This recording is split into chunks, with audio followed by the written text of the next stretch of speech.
People often misunderstand quiet people. They thought silence meant emptiness.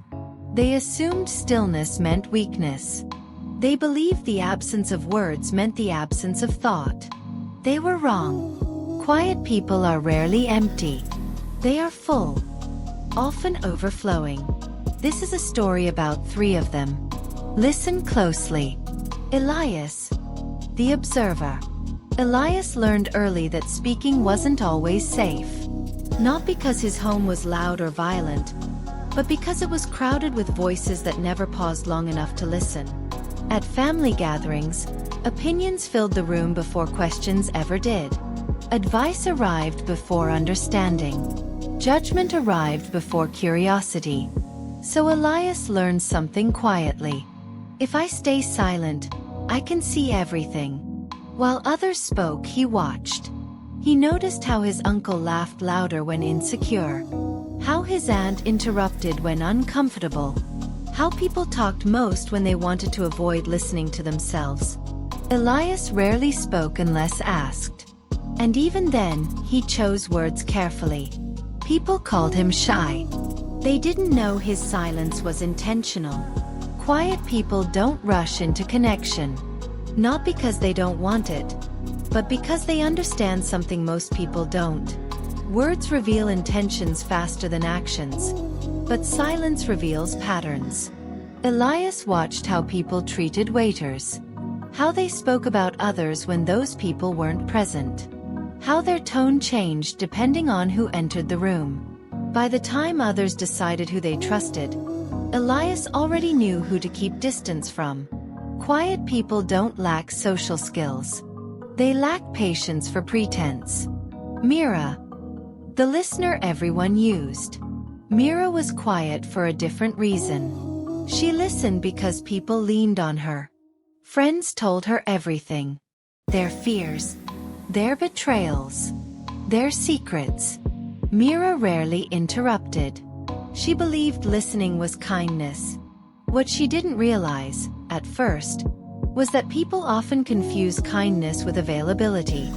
They called her at midnight, messaged her when things fell apart, disappeared when things were fine. And Mira answered.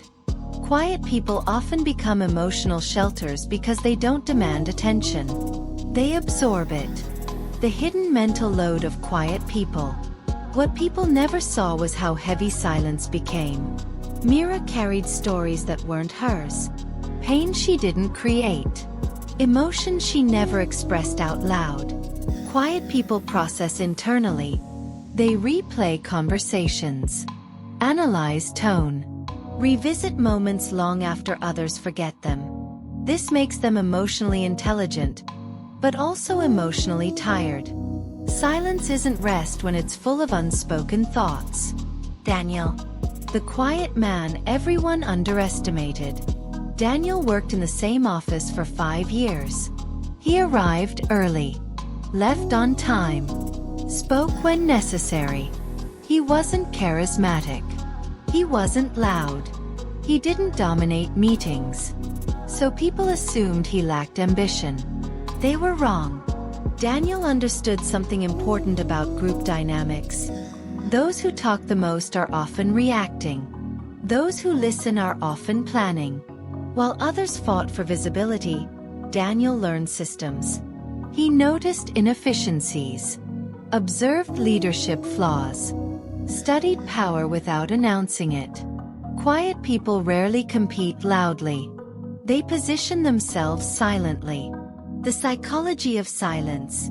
Psychologists have long observed something interesting. Quiet individuals often show higher levels of self-awareness, emotional regulation, pattern recognition.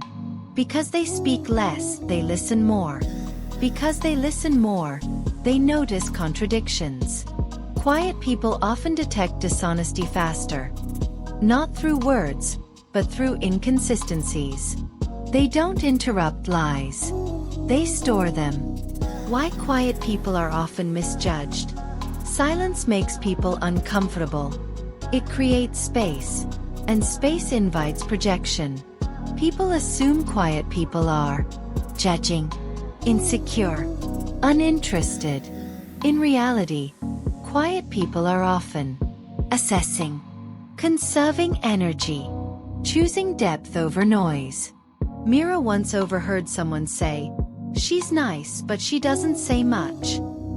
What they meant was, she doesn't reveal herself easily. Quiet people don't give access quickly. They protect their inner world. The moment quiet people stop overgiving, every quiet person reaches a moment of internal shift. For Mira, it happened on a night she needed someone, and no one answered. She stared at her phone and realized, "I know everyone's pain, but no one knows mine." Quiet people often become invisible because they don't announce their needs. And when they finally stop listening so much, people notice the absence, not the reason. Elias learns the power of speaking less, not more. Elias didn't suddenly become loud. He simply became selective. He stopped explaining himself to people who didn't listen, stopped filling silences for others, stopped offering clarity to those who thrived on confusion. Something interesting happened. People leaned in. Silence, when intentional, creates gravity. Quiet people who stop over-explaining often gain respect they never asked for. Daniel's quiet rise. When the company restructured, names were discussed. Daniel's name surprised people. "He doesn't talk much," someone said. The director replied calmly, "He listens. That's why he knows more than most." Quiet people don't advertise competence. They demonstrate it when it matters. The dark side of being quiet. Not all silence is healthy. Some quiet people suppress themselves to avoid conflict. They swallow boundaries, delay honesty, endure discomfort to keep peace. This turns silence into self-erasure. Quiet people must learn the difference between intentional silence, fearful silence. One is power, the other is disappearance. When quiet people finally speak. When quiet people speak, it's rarely impulsive. Their words are distilled, measured, heavy with intention. That's why it often shocks others. People expect noise before impact. But quiet people understand. Impact doesn't need volume. What quiet people want, but rarely say. They want depth over small talk, honesty over charm, meaning over attention. They value presence more than performance. They don't need to be seen by everyone, just understood by someone. The final truth about quiet people. Quiet people aren't hiding. They're observing. They're not weak. They're restrained. They're not empty. They're full and selective about what they share. If you've ever been told you're too quiet, understand this. Silence is not absence. It's awareness. And in a world addicted to noise, quiet people often see the truth first. If this story resonated, subscribe for more unspoken life truths.